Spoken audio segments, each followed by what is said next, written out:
Hello students, आज हम लोग 5.4 देखेंगे। प्रोबेबिलिटी का चैप्टर है और यहाँ पे हम लोग पहला क्वेश्चन सॉल्व कर रहे हैं 5.4 का। यहाँ पे दो कॉइन्स टॉस किए गए, ऐसा कहा जा रहा है। तो दो कॉइन टॉस किए गए, इसका मतलब ऑप्शंस में क्या है, यानी आपको एस और एन ऑफ एस निकालना है। तो एस क्या बनेगा आपका? तो एस बनेगा आपका, देखो एस 2 पॉइंट के लिए क्या होगा, पहले इस पे हेड आएगा या फिर टेल आएगा, दूसरे इस पे हेड आएगा। पहले इस पे हेड, दूसरे पे टेल, फिर दोनों पे हेड और दोनों पर टेल। इस तरह के कॉम्बिनेशन आपके बनेंगे। एन ऑफ एस जो रहेगा आपका, वो आप निकालोगे इसको काउंट करके। तो first, second, third and fourth. तो एन ऑफ एस हो गया आपका 4। नेक्स्ट आपको कंडीशन दिया गया है A. A is the event where they are asking you for the at least one head. तो आपको ए इवेंट कितने हैं, देखो ए इवेंट कितने हैं, एक हेड वाला एक इवेंट रहेगा। एक हेड यहाँ है, एक हेड यहाँ है और दो हेड यहाँ पे। अब क्वेश्चन ये बनता है कि सर एक ही हेड पूछा है, दो हेड चलेगा क्या? हाँ चलेगा। एटलीस्ट कहाँ है, मैक्सिमम नहीं का मतलब आपको एक हेड या फिर एक से ज्यादा हेड चाहिए वहां पे। तो आप क्या करोगे, यहाँ पे कॉम्बिनेशन में एक इवेंट में क्या लिखोगे, one head and tail, then double head. So this will be your samples, and number of samples means n of a. A is the event and n of a is counted by yourself 1, 2, 3. So this is your n of a.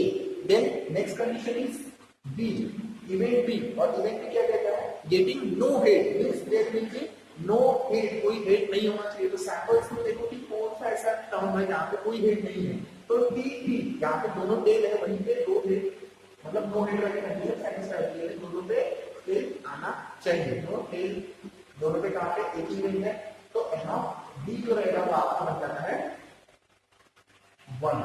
ठीक है students, तो इस तरह से हमारा first question solve हो जाता है। वहां पे एन ऑफ एस मिल चुका है आपको, एन ऑफ ए मिल चुका है, एन ऑफ बी मिल चुका है। अब नेक्स्ट क्वेश्चन हम लोग देखते हैं, यहाँ पे है 2 डाइस आर रोल्ड। देखो ये बहुत इंटरेस्टिंग क्वेश्चन है और बहुत टफ भी कह सकते हैं इसको। तो दो डाइस यहाँ पे रोल किए जाने वाले हैं। दो डाइस रोल करेंगे तो आपके सैंपल्स कैसे बनेंगे, तो एस जो रहेगा, तो सैंपल्स हम लोग निकालेंगे, सेट ऑफ सैंपल्स। दो रोले तो देखो सबसे इजी के मैं बात बताता हूँ। सबसे पहले क्या करोगे आप, पहले पे एक आया, दूसरे पे दो आया, दूसरे पे 3, 4, 5 और 6। तो पहले पे 1, 2, 3, 4, 5, 6 पे आ सकते हैं और दूसरे पे कितने आ सकते हैं, 6 तक आ सकते हैं। तो सिंपल है, पहले टर्म्स आप यहाँ पे लिख लो 1, 2, 3, 4, 5 और 6। ठीक है, यहाँ पे 2, 2, 2, 2, 2, यहाँ पे 3, 3, 3। इस तरह से आप इसको करते जाओगे। बहुत इजी तरीका है सैंपल स्पेस फाइंड करने का, जब दो डाइस रोल किए जाते हैं तब। ठीक है, तो ये हो गया आपका एक इवेंट। ठीक है, अब दूसरे डाइस पे क्या होगा, दूसरे डाइस पे यहाँ पे 1 आ सकता है, 2 आ सकता है, 3 आ सकता है, 4, 5, 6 कुछ भी आ सकता है। यहाँ पे 1, 2, 3, 4, 5, 6, 1, 2, 3, 4, 5, 6।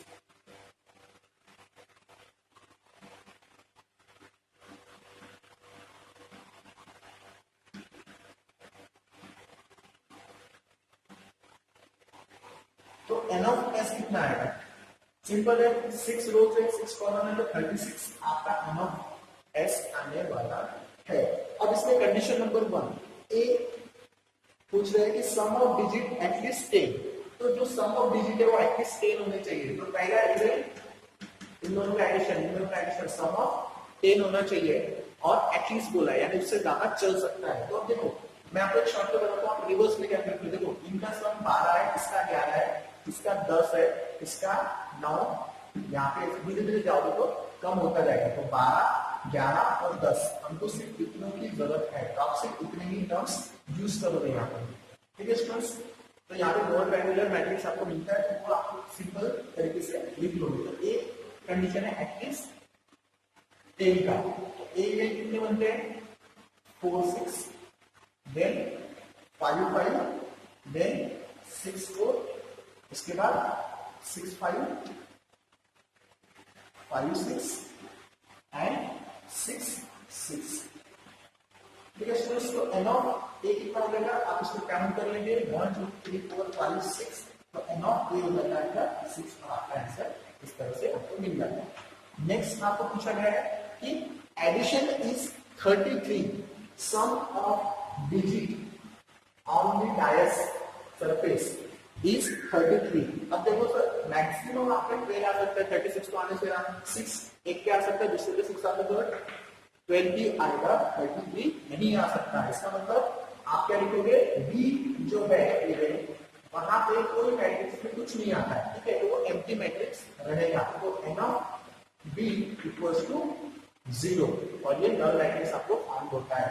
तो इस तरह से आप सेकंड का ऐसे लिखोगे 0, ये फर्स्ट का था और ये सेकंड का, ऐसे दो तरह से आंसर आपके बन चुके हैं। थर्ड क्वेश्चन की digit on diet is greater than the second digit, यानी पहला डिजिट दूसरे डिजिट से बड़ा होना चाहिए, ठीक है। अब देखो यहाँ पे 1 1 सेम है, यहाँ पे 1 2 है, मतलब यहाँ पे पहला डिजिट दूसरे डिजिट से बड़ा है क्या, नहीं, यहाँ पे दूसरा डिजिट बड़ा है, ठीक है। तो ऐसे डिजिट ढूंढना शुरू करेंगे।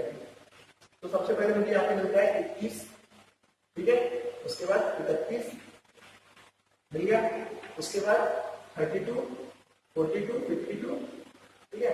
उसके बाद यहाँ पे कॉमन है सिंपल 43 53 63 देन 54 64 देन 65। तो यहाँ पे देखो, यहाँ पे एक और एक ट्रायंगल आपको मिल रहा है। तो मैथ्स में जब आप क्वेश्चन को सॉल्व करते हो, जब आप क्वेश्चन को मैथ्स में सॉल्व करते हो, तो ये चीज याद रखो कि अगर दो डायरेक्शन है तो वहाँ पे ट्रायंगुलर मैट्रिक्स मिलने वाले हैं, ठीक है। तो यह आपका क्वेश्चन होगा, ठीक है। तो पहला वाला जो होता है वो दूसरे वाले से क्या होना चाहिए, बड़ा होना चाहिए। यहाँ पे देखो कॉमन है, यहाँ पे छोटा है, ठीक है। तो सिर्फ तीन ही कॉम्बिनेशन आपके बनेंगे। तो सी इक्वल्स टू आप लिखोगे, सेट बनाओ इसका 2 1 3 1 4 1 5 1 6 1 then 3 2 4 2 5 2 6 2 then 4 3 5 3 6 3 then 5 4 6 4 and last one is 6 5. So these are your combinations what we had made for the condition number 6. So count it n of c कितना आता है 1 2 3 4 5 6 7 8 9 10 11 12 13 14 15. So this one is 15. So ये 15 combinations आपको मिल जाते हैं।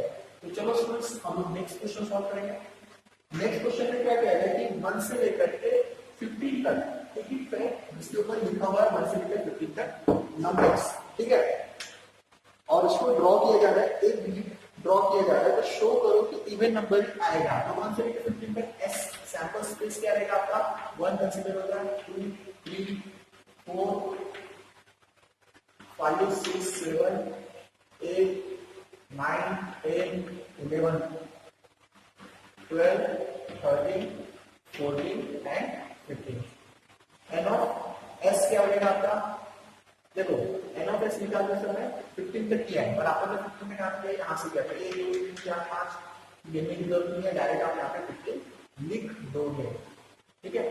उसके बाद condition number 1 कह रहे हैं वो, यानी कि एक इवेंट दिया हुआ है जिसमें पूछ रहे हैं कि शो द इवन नंबर। तो कितने ऐसे टाइम्स है जहाँ पे इवन नंबर मिलेंगे। तो देखो स्टूडेंट्स इवन नंबर यानी वो नंबर जिसमें 2 से डिवाइड नहीं होता है, सॉरी 2 से डिवाइड होता है। तो इवन नंबर कितने, 2 4 6 8 10 12 14 और 16 और 15 तक के लिए 16 काउंट नहीं होगा। तो एन ऑफ ए कितना हो जाता है 1 2 3 4 5 6 7। तो आपका एन ऑफ ए आ जाता है 7, ठीक है। नेक्स्ट कंडीशन बोलते हैं मल्टीपल ऑफ 5। तो बी इवेंट है जिसमें आपको मल्टीपल ऑफ 5 पूछा जा रहा है। तो बी इवेंट देखो 5 से मल्टीपल ऑफ 5 यानी 5 के टेबल में आने वाले नंबर से यहाँ पे 5 से डिवाइड हो ऐसे नंबर, तो 5 10 15, ठीक है। तो आपका इवेंट क्या बनेगा, यहाँ पे सैंपल्स क्या बनेंगे 5 10 15 और आपका नंबर ऑफ इवेंट यानी कि एन ऑफ बी जो रहेगा वो 1 2 3 रहेगा, ठीक है। Students I hope you understand this. I am calculating fast, but it's very necessary to calculate fast. So next question is, आप नेक्स्ट क्वेश्चन पे जाओगे कि कार्ड ड्रॉ, ये जो कोई कार्ड है जिसको ड्रॉ किया गया है 52 कार्ड्स में से, और आने की संभावना है कि एक एस आए या फिर अ स्प्रेड आए, ठीक है। तो अब कार्ड कितने होते हैं, तो एन ऑफ एस आपको डायरेक्टली दे दिया गया है 52, यहाँ पे अगर कैलकुलेट करने की जरूरत नहीं कि 52 आया कैसे है, तो एन ऑफ एस डायरेक्ट दिया है 52। कार्ड हमारे पास 52 होते हैं और टाइप ऑफ कार्ड होते हैं 4 और हर कार्ड होता है 13, ठीक है, जोकर कंसीडर नहीं होगा। नेक्स्ट आपको कंडीशंस पूछी गई है, इवेंट ए दिया गया है, एक एस आना चाहिए। एस कितने होते हैं? सिंपल है, 4 एस होते हैं आपके पास, ठीक है। तो एन ऑफ ए कितने हो जाते हैं? 4। ये आप डायरेक्ट लिख सकते हो, यहाँ पे लिखने की जरूरत नहीं है कि 8 spread then club then diamond, तो ये सब लिखने की जरूरत नहीं है, डायरेक्ट आप एन ऑफ ए 4 लिख के भी आंसर निकाल लोगे, आपको मार्क्स मिल जाएंगे। सिर्फ 2 मार्क्स का क्वेश्चन रहने वाला है ये। And spread, spread number of spread, यानी कि स्पीड जिसको कहते हैं हिंदी में, तो नंबर ऑफ स्प्रेड डी में पूछे कि नंबर ऑफ स्प्रेड कितने रहेंगे। जैसा कि मैंने बताया कि 52 में कितने रहते हैं? 4 टाइप के कार्ड्स होते हैं और स्प्रेड होते हैं 13, ठीक है। तो एन ऑफ बी जो रहेगा आपका होगा 13। अब आपको इक्का दुक्का तिक्का नहला दहला कुल्लू रानी बादशाह पर नहीं जाना, डायरेक्ट आपको 13 तक लिख दोगे। तो आई होप स्टूडेंट कि आपको 5.4 समझ में आ गया और बहुत इजी तरीके से मैंने बताया। अगर आपको नहीं समझ में आते तो आप मुझे कमेंट करो, आपको बहुत इजी तरीके से बता दूंगा। और इसके बारे में डिटेल अगर आपको जानना है और एक्स्ट्रा क्वेश्चन सॉल्व करना है तो आप कमेंट में लिखो। सब्सक्राइब कर लो बिकॉज ये बहुत काम की चीज है।